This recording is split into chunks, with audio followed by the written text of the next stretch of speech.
મરણ પછી આત્મા ક્યાં જાય છે? આ વાત 99% લોકો નથી જાણતા.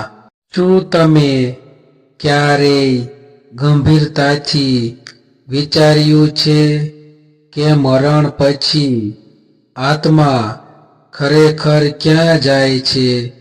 કે પછી તે બસ અચાનક અદૃશ્ય થઈ જાય છે? મોટા ભાગના લોકો માને છે કે શરીર બળી જાય એટલે બધું સમાપ્ત થઈ જાય છે, પરંતુ શાસ્ત્રો, ઉપનિષદો અને હજારો આધ્યાત્મિક અનુભવો કંઈક અલગ જ સત્ય તરફ ઇશારો કરે છે. મરણ પછી આત્મા તરત જ કોઈ લોકમાં પહોંચી જાય છે એવું નથી માનવામાં આવતું, પરંતુ તે એક ચોક્કસ યાત્રા કરે છે. એવી યાત્રા જેના વિશે 99% લોકોને જાણ નથી. જ્યારે શરીર નિષ્ક્રિય થઈ જાય છે ત્યારે આત્મા થોડો સમય સુધી પોતાના દેહ અને પોતાના પરિવારની આસપાસ જ વિહરતી રહે છે, કારણ કે વર્ષો સુધી જે જીવન તેની ઓળખ હતું તે એક ક્ષણે છૂટતું નથી. આ સમય દરમિયાન આત્મા પોતાના જીવનના કાર્યો, કર્મો અને અધૂરા સંબંધોને યાદ કરે છે. ત્યારબાદ કર્મોના આધાર પર આત્માની આગળની ગતિ નક્કી થાય છે. કોઈ માટે આ યાત્રા શાંતિભરી હોય છે, તો કોઈ માટે અત્યંત કઠિન હોય છે. કહેવાય છે કે મરણ પછી તરત સ્વર્ગ કે નરક નથી, પરંતુ એક મધ્ય અવસ્થા હોય છે જ્યાં આત્મા પોતાની જીવન યાત્રાનું મૂલ્યાંકન કરે છે અને આ દરમિયાન જીવતા લોકોના રડવા, ચીસો કે અત્યંત શોક પણ આત્માને અશાંત કરી શકે છે. એટલા માટે જ શાસ્ત્રોમાં શાંતિ રાખવાની વાત કહેવામાં આવી છે. આ સત્ય એટલું ઊંડું છે કે જો તમે એકવાર સમજી લો તો જીવન જીવવાની તમારી દ્રષ્ટિ બદલી જશે, કારણ કે આત્મા મરતી નથી. તે માત્ર એક શરીર છોડીને આગળની યાત્રા શરૂ કરે છે, અને આ યાત્રા કેવી હશે તે તમારા આજના કર્મો નક્કી કરે છે. આ રહસ્ય જાણ્યા પછી તમે ક્યારેય મરણને પહેલા જેવું સામાન્ય નહીં માનો. મરણ એ દરેક જીવ માટે અનિવાર્ય સત્ય છે, પરંતુ મરણ પછી શું થાય છે એ પ્રશ્ન સદીઓથી માનવ મનને હચમચાવતો આવ્યો છે. શરીર તો પૃથ્વીમાં મળી જાય છે કે અગ્નિમાં ભસ્મ થઈ જાય છે, પરંતુ જે જીવનને ચલાવતું હતું તે આત્મા ક્યાં જાય છે? શું તે તરત જ સ્વર્ગ કે નરકમાં પહોંચે છે, કે પછી કોઈ અજાણી અવસ્થામાં પ્રવેશે છે? આ પ્રશ્નનો જવાબ મોટા ભાગના લોકોને નથી ખબર. આપણે મરણને અંત માની લઈએ છીએ, પરંતુ શાસ્ત્રો, ઉપનિષદો અને અનેક આધ્યાત્મિક અનુભવો કંઈક અલગ જ વાત કરે છે. ભારતીય દર્શન અનુસાર આત્મા અમર છે. તે જન્મ લેતી નથી અને મરતી નથી. મરણ એ માત્ર શરીર બદલવાનો એક પડાવ છે. જ્યારે દેહ કાર્ય કરવાનું બંધ કરે છે, ત્યારે આત્મા એક ક્ષણમાં ગાયબ થઈ જતી નથી.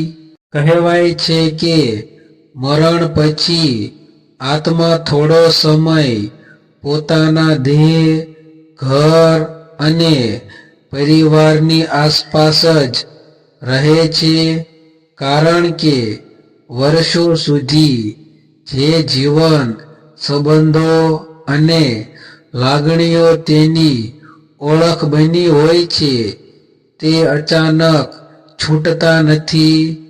આ સમય આત્મા માટે એક પ્રકારનો સંક્રમણ સમય હોય છે. ઘણા ગ્રંથોમાં વર્ણન મળે છે કે મરણ પછી આત્મા પોતાના જીવનના કર્મોનું મૂલ્યાંકન કરે છે. આ સમય દરમિયાન જીવતા લોકોના અતિશય રડવા, ચીસો કે અશાંતિ આત્માને બાંધી રાખી શકે છે અને તેની આગળની યાત્રાને મુશ્કેલ બનાવી શકે છે. એટલા માટે જ પ્રાચીન શાસ્ત્રોમાં શાંતિ, પ્રાર્થના અને સંયમ રાખવાની વાત કરવામાં આવી છે. આજના સમયમાં વિજ્ઞાન મરણને માત્ર શારીરિક પ્રક્રિયા તરીકે જુએ છે, પરંતુ અનેક અનુભવ, મૃત્યુ નજીકના અનુભવ અને આધ્યાત્મિક કથાઓ કહે છે કે ચેતના શરીરથી અલગ થયા પછી પણ અસ્તિત્વમાં રહે છે. આ ચેતના એક નવી અવસ્થામાં પ્રવેશે છે, જ્યાં તે પોતાના કર્મોના આધાર પર આગળની દિશા નક્કી કરે છે.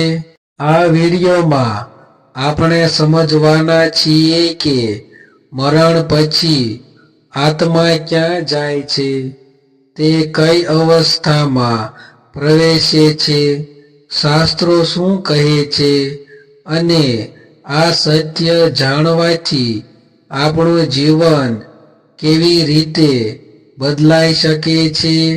કારણ કે જ્યારે માણસને મરણ પછીની યાત્રાનો અહેસાસ થાય છે, ત્યારે તે જીવનને વધુ સમજદારી અને સચેતનાથી જીવવા લાગે છે.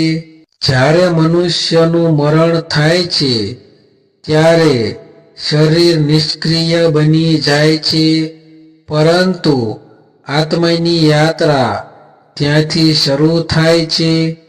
ભારતીય શાસ્ત્રો મુજબ આત્મા દેહ છોડે છે ત્યારે તે તરત જ સ્વર્ગ કે નરકમાં પ્રવેશ કરતી નથી. સૌથી પહેલા તે એક સૂક્ષ્મ અવસ્થામાં પ્રવેશે છે, જેને પ્રેત અવસ્થા અથવા અંતર અવસ્થા કહેવામાં આવે છે. આ અવસ્થામાં આત્મા પોતે જીવેલું જીવન, પોતાના કર્મો અને પોતાના સંબંધોને યાદ કરે છે. કહેવાય છે કે મરણ પછી થોડા સમય સુધી આત્મા પોતાના ઘર, પરિવાર અને દેહની આસપાસ જ રહે છે. એ સમયે આત્મા જીવતા લોકોને જોઈ શકે છે, પરંતુ બોલી શકતી નથી. એટલા માટે જ મૃત્યુ બાદ ઘરમાં શાંતિ રાખવાની, સતત રડવું નહીં અને પ્રાર્થના કરવાની પરંપરા છે. જીવતા લોકોનું અતિશય દુઃખ આત્માને અશાંત બનાવી શકે છે અને તેની આગળની યાત્રાને અવરોધે છે. શાસ્ત્રોમાં કહેવામાં આવ્યું છે કે આત્માની આગળની ગતિ તેના કર્મો પર આધારિત હોય છે. સારા કર્મો કરનાર આત્મા ઊંચી લોકમાં ગતિ કરે છે, જ્યારે દુષ્કર્મ કરનાર આત્માને કઠિન યાત્રા કરવી પડે છે. પરંતુ આ બધું તરત જ થતું નથી. આત્મા પહેલા એક નિશ્ચિત સમય સુધી સંક્રમણ અવસ્થામાં રહે છે, જ્યાં તેનું કર્મફળ નિર્ધારિત થાય છે. ગરુડ પુરાણ અને અન્ય ગ્રંથોમાં ઉલ્લેખ છે કે આત્માને માર્ગ બતાવનાર યમદૂત હોય છે, પરંતુ તેઓ દંડ આપવાની નહીં, પરંતુ કર્મના આધારે યોગ્ય સ્થાન તરફ લઈ જવા માટે હોય છે. આ વાત સમજીને ડરવાને બદલે આપણને સચેત થવું જોઈએ, કારણ કે મરણ પછીની યાત્રા આપણા આજના જીવનના નિર્ણયો પર નિર્ભર કરે છે. આ સત્ય સમજવાથી માણસનું જીવન બદલાઈ શકે છે. જ્યારે ખબર પડે કે આત્મા અમર છે અને કર્મો આપણો સાચો સાથી છે, ત્યારે માણસ સ્વાર્થ, ક્રોધ અને અહંકાર છોડીને સાચા માર્ગ પર ચાલવાનો પ્રયત્ન કરે છે. મિત્રો, આજે તમે જે સત્ય સાંભળ્યું તે માત્ર એક કથા નથી, પરંતુ આપણા શાસ્ત્રો અને પરંપરાઓમાં છુપાયેલું ગહન જ્ઞાન છે. મરણ પછી આત્માની યાત્રા કેવી હોય છે એ સમજવાથી આપણું જીવન જોવાની દ્રષ્ટિ બદલાઈ જાય છે, કારણ કે જ્યારે સમજ આવે છે કે શરીર નાશવાન છે અને આત્મા અમર છે, ત્યારે માણસ ખોટા અભિમાન, લાલચ અને દ્વેષમાંથી બહાર આવવા લાગે છે. આવો જ્ઞાન આપણને ડરાવવા માટે નથી, પરંતુ સાચા માર્ગ પર ચાલવા માટે છે. મરણ પછી શું થાય છે એ જાણવાથી માણસ પોતાના વર્તમાન જીવનને વધારે શુદ્ધ, સત્ય અને સેવાભાવથી જીવવાનો પ્રયાસ કરે છે, કારણ કે અંતે આપણા સાથે કોઈ સંપત્તિ, કોઈ ઓળખ નહીં, માત્ર આપણા કર્મો જ જવાના છે. જો તમને આજે સાંભળેલી વાતે વિચાર કરવા મજબૂર કર્યા હોય, જો તમને લાગતું હોય કે આવી આધ્યાત્મિક અને જીવન બદલી નાખે તેવી માહિતી દરેક સુધી પહોંચવી જોઈએ, તો આ વિડીયોને જરૂરથી શેર કરો. શક્ય છે કે તમારી એક શેર કોઈના જીવનમાં સાચી સમજણ લઈ આવે. અને મિત્રો, જો તમને આવી જ આધ્યાત્મિક, ધાર્મિક અને જીવન બદલાવી દે તેવી વાતો જાણવા ગમતી હોય, જો તમે ઈચ્છો કે રોજિંદા જીવનમાં જ્ઞાનનો દીવો પ્રગટતો રહે, તો અમારા ચેનલને આજે જ સબસ્ક્રાઇબ કરી દેજો. સાથે જ બેલ આઇકન દબાવશો, જેથી આવનારી દરેક મહત્વની વિડીયો તમને સૌથી પહેલા મળે. તમારો એક સબસ્ક્રાઇબ અમને વધુ સત્ય રજૂ કરવાની શક્તિ આપે છે અને તમને મળે છે સાચું જ્ઞાન. મળીએ આગામી વિડીયોમાં એક નવા રહસ્ય અને નવી સમજ સાથે.